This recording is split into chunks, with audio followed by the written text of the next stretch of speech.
Se não me falha, meu irmão, se eu não estou errado aqui, o Brasil figura ali os 3 primeiros lugares de tráfico humano. E aí eu queria perguntar para o senhor o que o senhor acha disso, porque o senhor trabalha com a questão da pedofilia, Thalita também tem uma pergunta ligada ao assunto, Isso, né, Thalita? nós temos realidade, senador, no Brasil hoje, o senhor conhece muito bem, como essa participação que nós recebemos pelo CAT. Nós temos um quadro aqui no programa, para quem já conhece, que é o Clínica da Alma, que aborda questões ligadas mesmo à identidade, à alma, e são comuns as participações de pessoas que sofreram abuso na infância ou de mulheres. Nós temos hoje esse CAT aqui que eu gostaria de compartilhar com vocês, é do interior da Bahia, eu não vou identificar a pessoa. Ela diz que foi abusada pelo pai aos 2 anos de idade, que hoje ela tem 12 e tem ódio do pai. Ela se converteu e quer descer as águas, mas ela não sabe o que fazer com essa ferida. Nós temos realidades, como foi noticiada na última semana, que pai troca filha de 12 anos por vaca em São Paulo. A denúncia anônima destaca que essa criança está na posse de um homem de 55 anos de idade, sendo abusada. Nós temos um dado hoje no Brasil de cerca de mais de 50 mil mulheres vítimas de abuso sexual por ano. Mulheres que a cada 1 hora, 4 mulheres são violentadas ou agredidas. Isso que temos dados, né? Porque já aumentou muito essa questão da denúncia ao longo dos anos. Antigamente, há uns 20, 30 anos atrás, isso não era tão evidente como acontece hoje, mas são problemas que, como a gente viu no clipe, estão vindo à tona, precisam ser resolvidos e há uma preocupação ainda maior com essa questão da Copa do Mundo. O que o senhor tem feito em favor dessa CPI da pedofilia, que o senhor está à frente? Como tem sido a atuação e a necessidade, né, de apoio para que isso seja uma realidade no Brasil? Deixa eu falar para você, não é há 30 anos, não. Há 5 anos atrás, ninguém sabia disso. Até a CPI da pedofilia. O que ocorreu lá? Há 5 anos atrás, eu quebrei o sigilo da Google no Brasil. O que o mundo não imaginava... Da Google? Da Google. Todo mundo achou que a internet era inviolável e deve ser para o bem, para o mal não. E a Google estava há 5 anos no Brasil, 4 anos, desrespeitando todo tipo de lei como eles fazem no mundo. Por ser a maior operadora, dizia o seguinte, olha, internet é uma caixa, é um computador que está na sua casa. E até complementando, é a empresa que mais sofre punições internacionais na parte da internet. Você acessa se você quiser, porque hoje você não precisa fechar o olho do seu filho para passar em frente à banca de jornal, para ele não ver uma capa de uma mulher nua. O bem e o mal está na sua casa, está dentro do computador. A água suja, a água limpa está dentro da sua casa. Seu filho pode aprender a fazer um coquetel e lhe matar dormindo. A droga pode chegar na sua porta, você pode comprar o que você quiser ou vender o que você quiser. Pois bem, só que eles não sabiam, com a CPI da pedofilia, eu convoquei o doutor Alexandre Ronhagen. Se vocês quiserem, eu volto aqui para a gente falar só desse assunto. Alexandre Ronhagen é o diretor da Google no Brasil e fazia afronta ao judiciário, como fazia no mundo inteiro. E, de uma certa forma, ele tinha razão. Mas contratava uma banca de advogado para ensiná-los a não cumprir a lei no Brasil. Porque nós realmente não tínhamos leis há 5 anos atrás para combater crime cibernético. A internet chegou e pegou todo mundo com a calça na mão. Essa moça chegou nova e pegou todo mundo, nós não tínhamos legislação. O Brasil, entre os 3 maiores abusadores do planeta, e o maior consumidor de pedofilia na internet, o Brasil. Como eu tenho poder de justiça e de juiz, eu não preciso de um judiciário para quebrar o sigilo, eu presenteei eles quebrando o sigilo deles. Eles foram obrigados a me entregar os discos rígidos.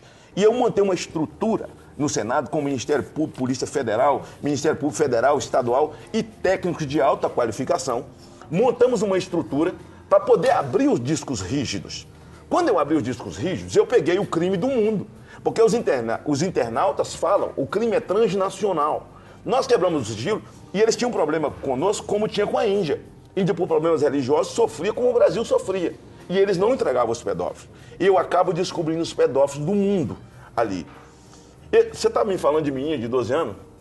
Eu tenho mais de pediatra abusando de criança de 30 dias de nascido. Meu Deus. E de cada 10 pedófilos, 7 eles são da família. 6 é o pai, 7 é da relação da família.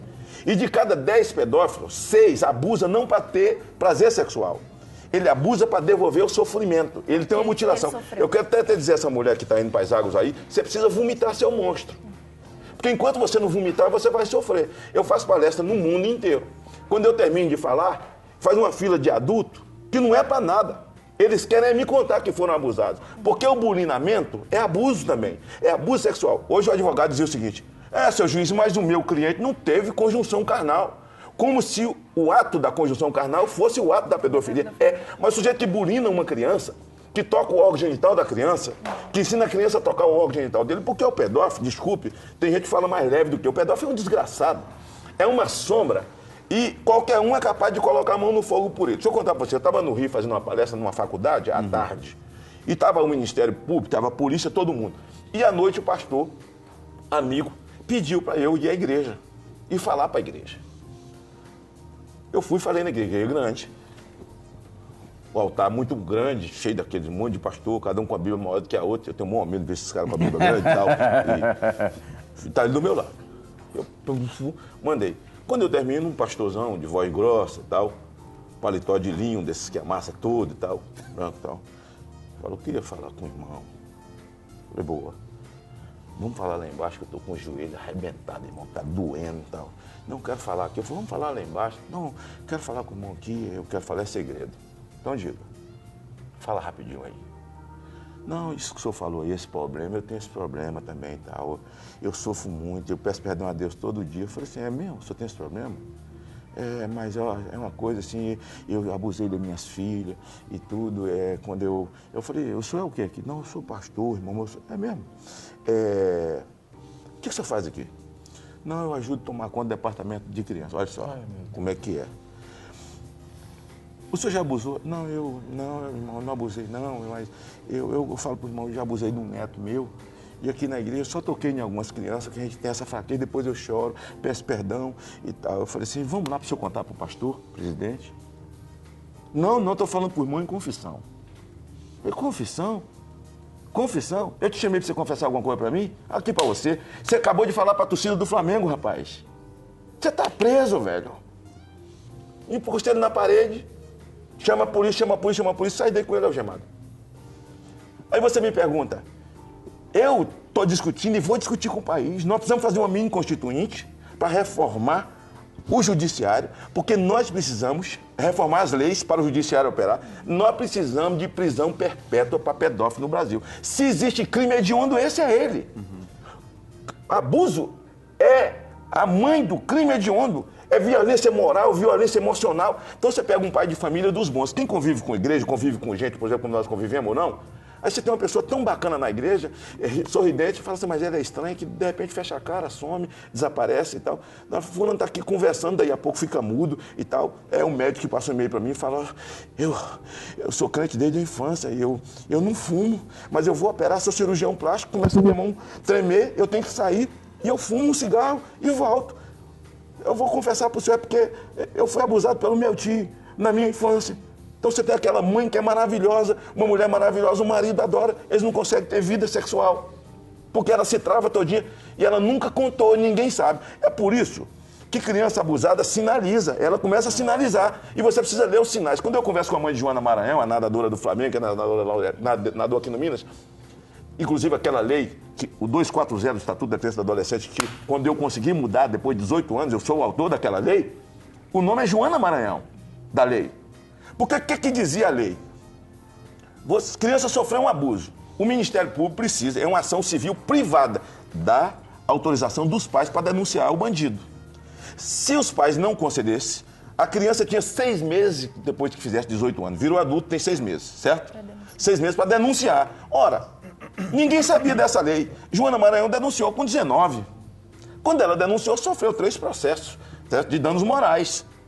E aí ela que virou a bandida. E era abusada desde criança. E a mãe chora, conversando comigo, falava assim, Joana me dava sinal todo dia, senador. Joana tremia, Joana não queria nadar mais. Joana queria se esconder. Joana, quando viu o Teca, ficava com medo. E a gente era tudo família, bem relacionada, a gente tinha muito amor por ele. Ele botava Joana no colo, quando ele queria botar a mão, Joana se esquivava e tal. Joana começou a fazer xixi na cama. Joana começou a ter pesadelo. Quer dizer, ou a criança fica obesa, começa a comer demais, não quer mais ir para a escola. A criança ou quer ir para a escola, ou quer ir muito para casa do vizinho, sabe? Ou dormir na casa do vizinho. Ela começa a te sinalizar de todo jeito, é preciso prestar atenção. Então, quer dizer, a criança sinaliza, ninguém presta atenção. Aí você tem uma pessoa estranha. Você fala, poxa, fulano é tão estranho, lida com ele, mas ele é tão estranho.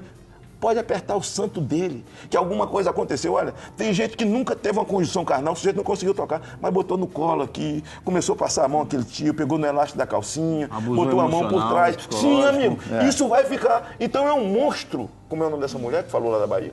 Não Ei, pode falar conterrâneo, nome, eu sou não pode baiano. falar. Não é Bahia, né? Eu falei o nome do estado, né? Ei, Baiana, vou chamar de Baiana, que eu sou baiano também. Ei, Baiana, é o seguinte, a rota se mostra, comadre. Entendeu, não? Chega, alguém fala esse negócio, entendeu? Não pode falar. Senador, como fazer, por exemplo, uma notícia que nós vamos repercutir, ou já estamos repercutindo agora, a questão da ONU. A ONU, junto com a Organização Mundial da Saúde, está propondo agora incentivar, junto aos organismos nacionais, cursos de educação sexual para crianças de 12 anos, para incentivar e orientar o uso de anticoncepcionais. Quando os organismos internacionais, como a ONU, a Organização Mundial da Saúde, e a gente puxa para o Brasil, porque aí o Ministério da Educação, o Ministério da Saúde também tem políticas de orientação sexual para crianças, no sentido de anticoncepcionais e tem até a questão do HPV também. É que eu quero acrescentar exatamente sobre isso. Eu começo essa semana a campanha de prevenção ao HPV com vacinação para meninas a partir dos 11 anos de idade. Isso não parece, por exemplo, assim, uma preparação das nossas meninas para uma possível exploração sexual nesse período da Copa? Claro, e é todo um plano engendrado. A gente que conhece Bíblia, a gente sabe que é final dos tempos, né? Vamos puxar para o que nós conhecemos. A gente sabe que é final dos tempos. Essa coisa vai tomando esse corpo.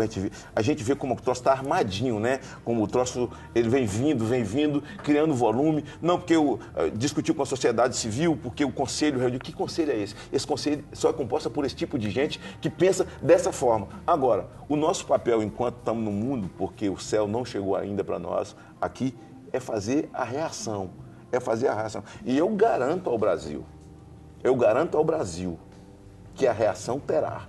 A reação da nossa parte está toda preparada, sabe? Se a sociedade civil não pensa em eles lá fora e não pensa o Ministério da Saúde aqui, que quando eles falam em redução de danos, por exemplo, que é criar praça para você dar droga, agora o prefeito de São Paulo vai criar uma sala em que os fumantes de crack podem chegar, a escola vai dar o crack, a prefeitura de São Paulo vai pagar uma pedra de crack para ele fumar dentro da escola, sabe? Com dinheiro público. Com dinheiro público, para ele ficar dentro do ambiente da escola. Isso é covardia, incapacidade, não sei se medo ou se troço de autodeterminação para não enfrentar um problema, sabe? É quem não está interessado na lágrima de uma mãe que chora, de um pai que sofre, de uma sociedade que se angustia, de uma sociedade que tem medo. Você imagina uma sala com 20 rapazinho fumando com a pedra de crack, com charuto de crack na boca e depois com cachimbo, entra na sala de aula, sabe? Cada um com um pedaço de madeira na mão, essa professora mal remunerada, sabe? Que tem que criar os filhos dela, ainda tem que tomar conta de filho de outro drogado, porque o prefeito e as autoridades que deviam enfrentar o problema criam esses programas esdrúxulos, criminosos. E prefeito de São Paulo, programa criminoso. E nós temos que enfrentar. Então é esse debate que nós temos que fazer. Existe um projeto na Câmara dos Deputados, atenção, senhores deputados, aliás, é o seguinte, amigo, nós precisamos analisar bem quem votar para esse negócio de deputado federal. Porque tem muito sujeito lá com voto nosso que não tem compromisso com nada, com a vida. Ele tem compromisso com os interesses particulares dele. Alguns botam um rótulo de crente na testa, chega lá, vira igual. Outros nem esse rótulo tem. O sujeito deixa de votar em alguém que tem compromisso com a palavra, compromisso com a sociedade, vota num indivíduo desse que vai para lá votar contra a família. Porque o bem e o mal vem de lá. Não adianta dizer que não vai votar, eu vou rasgar meu título. Isso é besteira. Isso nunca vai acabar. Só mantém o sistema. Nós não podemos perder, precisamos encarnar muito mais o espírito do profeta Amós. O dos profetas que se levantaram naquele dia. Daqueles que fazem leis injustas contra o pobre, contra o órfão, contra a viúva e tal.